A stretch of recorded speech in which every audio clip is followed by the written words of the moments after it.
Okay, so I've got the differential reverser pretty much back together here.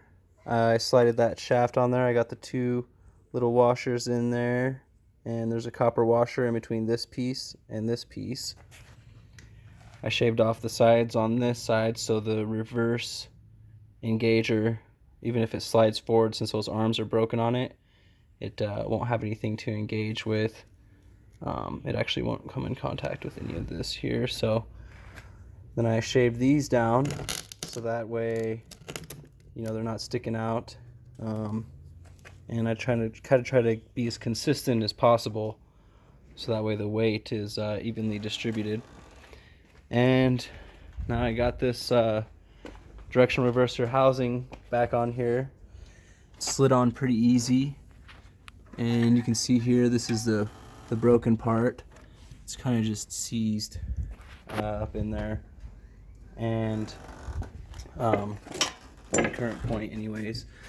And as you can see in there's that copper ring that also goes in between this piece and the center connection.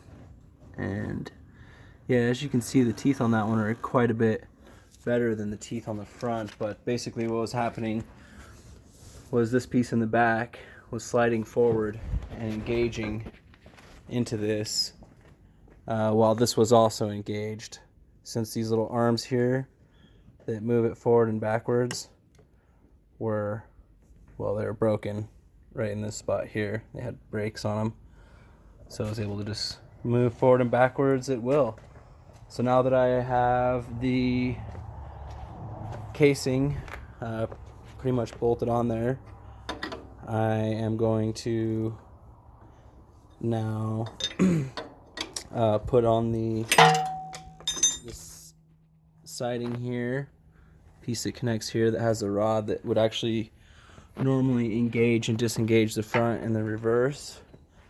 And I'm going to leave this disconnected. I might even pull the pin and pull this top piece out there so it's a little bit cleaner, so that way no one will try and engage it. And then then I'll put on the bell housing after I slide these guts in there. And this bearings seems really good. It's going to slap a little bit more bearing grease in there. And I changed the right here, as you can see, there's a seal. This seal is actually still in really good shape, so I'm not going to change the seal. It looks like it may have even actually been changed at some point, but I did change the seal on the other side of the directional reverser. So this is basically going to go like this, go over that, and right here's that copper washer that goes in. Oh, actually this copper washer is supposed to go in between this piece and the directional reverser, so I'm gonna have to remember to do that. I thought I already stuck it in there, but guess not. So yeah, I'll keep shooting as I go. This is the directional reverser arm connectors that slide in on either side, so gonna make sure that's stuck in the forward position and slap it back on there.